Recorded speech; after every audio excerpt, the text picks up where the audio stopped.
بسم الله الرحمن الرحيم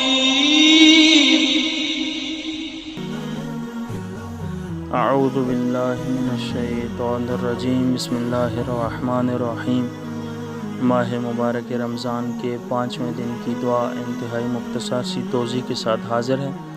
اللہم اجعلنی فیہ من المستغفرین واجعلنی فیہ من عبادک الصالحین القانتین واجعلنی فیہ من اولیائک المقربین برحمتک یا ارحم الراحمین۔ ایک روزہ دار اللہ رب العزت سے اس دن میں استغفار کو طلب کر رہا ہے کہ اے میرے اللہ اس دن میں مجھے مستغفرین میں سے قرار دے، یا اس مہینے میں مجھے مستغفرین میں سے قرار دے۔ استغفار اللہ تعالیٰ کی بہت بڑی نعمت ہے، اور جو شخص استغفار کر لیتا ہے حقیقی معنوں میں اللہ تعالیٰ کے حضور توبہ کر لیتا ہے، اور جس کی شرائط ہیں یعنی شرائط کے ساتھ وہ استغفار کر لیتا ہے، تو وہ خداوند متعال 4 چیزیں اسے عطا کر دیتا ہے، اسے 4 فائدے اسے مل جاتے ہیں۔ استغفار کی صورت میں 4 نتیجے اسے حاصل ہو جاتے ہیں۔ سب سے پہلی وہ چیز جعل اللہ لہ من کل ہم وغم فرجا، کہ اللہ تعالیٰ ہر قسم کی پریشانی اور مشکل اس سے دور کر دیتا ہے۔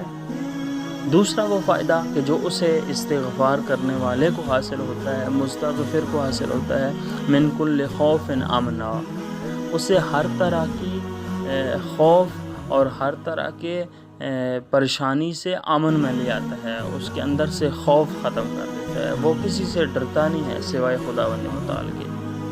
وہ اگر جھکتا ہے تو اپنے رب کے سامنے، وہ اگر ڈرتا ہے تو فقط اپنے رب سے ڈرتا ہے، وہ کسی مخلوق سے ڈرتا نہیں ہے، کیونکہ اس نے استغفار کر لیا ہوتا ہے، وہ مستغفرین میں سے ہو جاتا ہے۔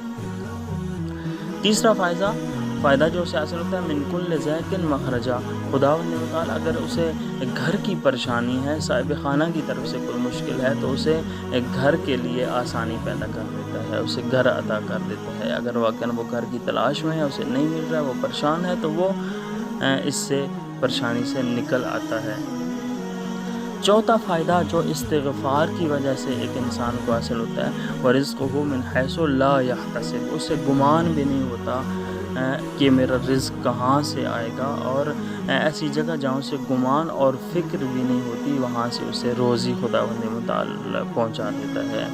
اور جہاں رزق سے مراد فقط کھانا نہیں ہے، روٹی نہیں ہے، پانی نہیں ہے، بلکہ رزق سے مراد ہر وہ چیز کے جو خداوند متعال اسے عطا کر ممکن ہے وہ رزق مانوی ہو، اسے مانوی رزق مل جائے، اس کے روحانی باب اور دروازہ اس کے لیے کھل جائے، ممکن ہے ایک اچھا دوست اسے مل جائے۔ ایک اچھا دوست رزق کے خداوند ہے، ایک معنویت رزق کے خداوند ہے، ایک اچھا ہمسر رزق کے خداوند ہے، ایک اچھا سفر وہ حقیقت میں رزق کے خداوند ہے۔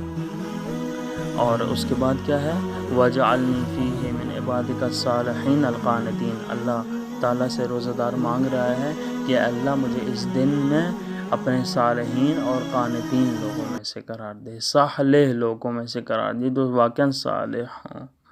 اور جب استغفار وہ کر لیتے ہیں وہ لوگ، تو واقعاً وہ صالح بھی بن جاتے ہیں۔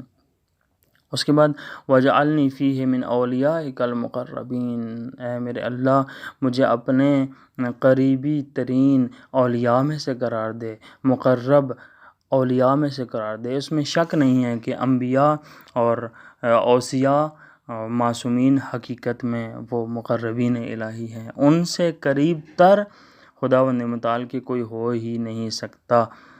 تو ہم اگر ان کے دوست داروں میں سے اور ان سے محبت کرنے والوں میں سے خداوند متعال ہمیں قرار دے، تو اس سے بڑی نعمت اللہ تعالیٰ کی طرف سے اور کوئی نہیں ہو سکتی۔ اس کے بعد بِرَأْفَتِكَ یا ارحم الراحمین، اے رحم کرنے والوں میں سے سب سے زیادہ رحم کرنے والا خدا، اپنی رأفت، اپنی مہربانی کے صدقے میرے اوپر رحم فرما۔ وآخر دعوانا ان الحمدللہ۔